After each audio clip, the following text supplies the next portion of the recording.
৩২ রকমের যন্ত্রণা লুকিয়ে ৩২টা দাঁত বের করে হাসতে পারার মেশিনটার নাম হচ্ছে মেয়ে মানুষ।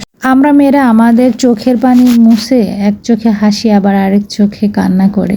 সবথেকে বড় কথা কি জানেন, মেয়েদের দুঃখ কষ্টকে না পুরুষ মানুষটা মনে করে জাস্ট এটা কোনো ব্যাপার না। আর আমি আমার জীবনে যে পরিমাণে ভুল করছি বা ভুল জিনিসকে এখন পর্যন্ত আঁকড়ে ধরে আছে, আমার আসলে চোখ খুলে গেছে যে আসলে কোনোভাবে আর সম্ভব নয়। কিছু মানুষ আছে তারা নিজেকে কখনোই বদলাতে পারে না বা কখনো ভালো হতে পারে না। তো এখন মনে করি যে যার যার জীবন ভাই, যে ভালো থাকুক খারাপ থাকুক, তার ভালো করার ইচ্ছা থাকুক বা ভালো হওয়ার ইচ্ছা থাকুক, সেটা তার পার্সোনাল ব্যাপার। আমি আমার জীবন নিয়ে কতটা হ্যাপি থাকবো সেটা হচ্ছে সব থেকে বড় কথা। এই তো ব্রাশ করে নিচ্ছি।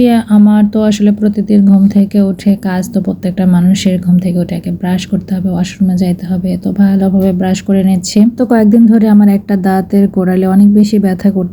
ভাবলাম যে এই ব্রাশটা চেঞ্জ করতে হবে, এই ব্রাশটার কারণে হয়তো বা আমার দাঁতের গোড়ালে ব্যথা করতেছে। তো এই বিষয়টা নিয়ে আমার মেয়ের সঙ্গে কথা বলতেছে। আর আমার মেয়ে কিন্তু হচ্ছে ক্যামেরা ধরে রাখছে, তো আসলে ভিডিও করার মতো তেমন কেউ থাকে না। মেয়ে তো স্কুলে চলে যায়, একা একা অনেক সময় ভিডিও করতে পারি না। ছেলে তো অনেক ছোট, তারপরেও আমার ছেলে আমাকে আজান অনেক হেল্প করে, যতটুকু একটু বুঝাই দিলে বোঝে বাচ্চা মানুষ হিসেবে। তো এদিকে ব্রাশ করছি আর এমনিতে কি যে গল্প করতেছে আমি নিজেও জানি না, আমি নিজেই ভুলে গেছি। তো ব্রাশ করতে করতে গল্প করছি। সকালবেলাটা আসলে সবাই বাসায় থাকে, তারপরে তো বাসা পুরো ফাঁকা, আমি আর আমার ছেলে সারাটা দিন শুয়ে বসা কাটাই দিয়ে অনেক বেশি বোরিং লাগে। আসলে আমি আমার জীবনটা যে রকম চাইছিলাম আমার জীবনটা ওই রকম হয় নাই বা হবে না। আমি এখন বুঝে ফেলছি যে আসলে আমি যে রকম জীবন চাই আমি ওই জীবনটা কোনোদিন পাবো না। যে আমি আগেই বলছিলাম যে জীবনে যদি আপনি কখনো ভুল মানুষের সঙ্গে জড়ায় যান, সেই মানুষ যদি কখনো নিজেকে শুধরায় ভালো পথে না নিয়ে আসে, আপনি কোনোদিনও আপনার জীবন আর সুন্দর করতে পারবেন না।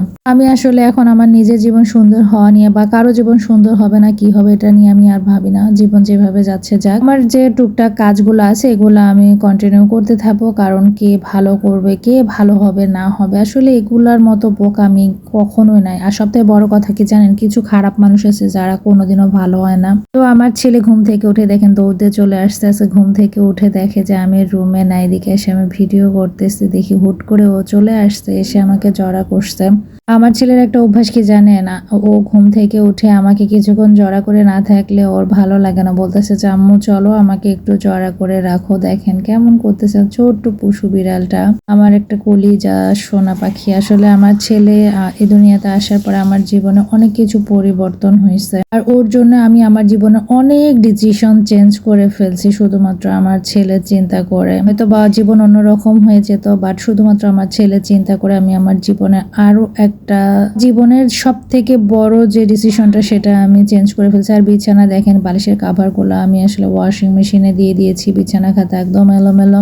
দেখতো আমি সবসময় আমি যেমন তেমনটাই দেখানোর চেষ্টা করি। এদিকে দেখেন সকালবেলা উঠে রাতে তরকারি রান্না করছিলাম, সেই তরকারিগুলো নষ্ট হয়ে গেছে, মনটা অনেক বেশি খারাপ। সবজির তো এত বেশি দাম, তারপরে রান্না করে রাখছে, সকালবেলা রান্নাও করি নাই, ভাবছি যে খাবার তো আছে শুধু খাবো, গিয়ে দেখি যে খাবার নষ্ট হয়ে গেছে। তারপরে আমি খাবারগুলো খাচ্ছি, তরকারিটা এই পরিমাণে টক হয়ে গেছে, তারপরও কি করব আমি খাচ্ছি আর আমার মেয়ের সঙ্গে গল্প করতেছি যে তরকারিটা টক হয়েছে। তারপরেও খাচ্ছি, আবার মনে মনে ভাবতেছি যে আগে দেখতাম আমাদের বাসায় অনেকে যারা আসলে ভাতের অভাব ছিল, যখন ছোটবেলায় দেখতাম যে বাসি তরকারি পচা তরকারি হোক বা গন্ধ ওটুক ওরা খেয়ে নিত মেখে চেখে, ওটাই চিন্তা করছি আর না খাচ্ছি বুঝছেন, আর বলতেছি যে মজা মজা মজা।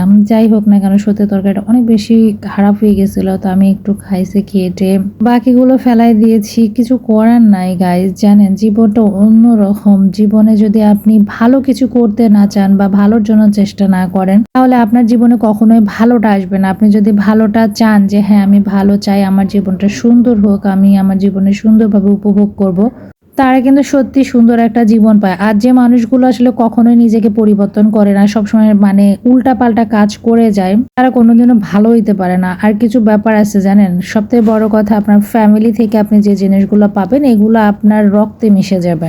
আপনি শত চেষ্টা করলেও আপনি এই জায়গা থেকে বের হতে পারবেন না। তো এখন আল্লাহর কাছে সবকিছু আমি ছেড়ে দিয়েছি। আমি জানি না আমার জীবন কোন জায়গায় গিয়ে দাঁড়াবে। আমি এখন আর কাউকে নিয়ে ভাবি না, শুধুমাত্র নিজেকে ছাড়া। দিন শেষে আসলে আমি একা আসছি দুনিয়াতে, একাই আমাকে চলে যেতে হবে। এই জন্য আমি আর এখন আর কাউকে নিয়ে ভাবি না। আর প্রেসার কুকারটা দেখেন, প্রেসার কুকারটা আমাকে আসলে ক্লিন করতে হবে ভিক্সল টিক্সল দিয়ে। আমি আসলে ভালোভাবে পারতেওছি না, বালি টালি দিয়ে একদম সুন্দর করে মেজে ঘষে নিতে হবে। আমার আসলে জানেন এই কাজগুলো করতে ভালো লাগে না। একটা জিনিস কি জানেন, মেয়েদের জীবনটা কীরকম, মেয়েদের মন বা তারা যদি সব কিছু মিলায় ভালো থাকে, তারা বাসন মাজতে মাজতেও না হাসে।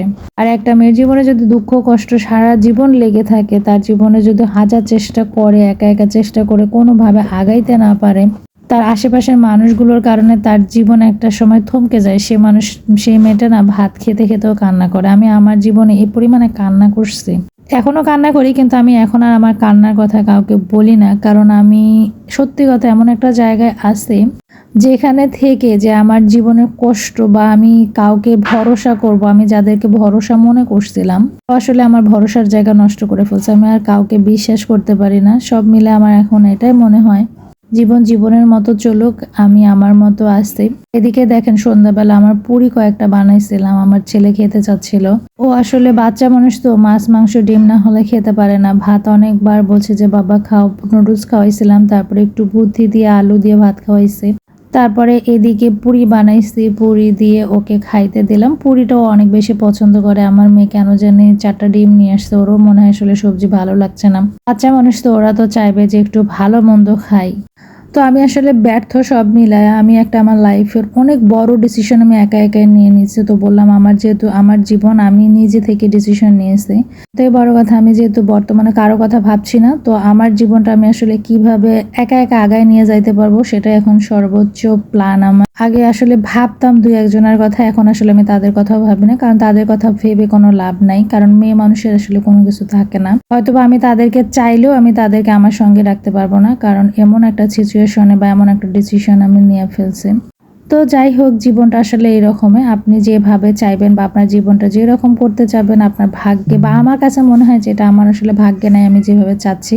তো এই জন্য আমি সব কিছু ছেড়ে দিয়েছি যে না, এগুলো নিয়ে আমি আর ভাববো না। জীবনে বাকি যে কয়টা দিন আমি বেঁচে আছি, অবশ্যই আমাকে ভালোভাবে বেঁচে থাকতে হবে, আর আমি ভালো থাকাটা ডিজার্ভও করি। মিলায় আমি আসলে আমার লাইফের ডিসিশনটা আমি অনেক বড়, হয়তো বা অনেকের কাছে এটা খারাপ লাগবে, তো করার কিছু নাই। নিজের ভালো থাকাটা সব থেকে ইম্পর্টেন্ট। তো সবাই ভালো থাকবেন, সুস্থ থাকবেন। আল্লাহ হাফেজ।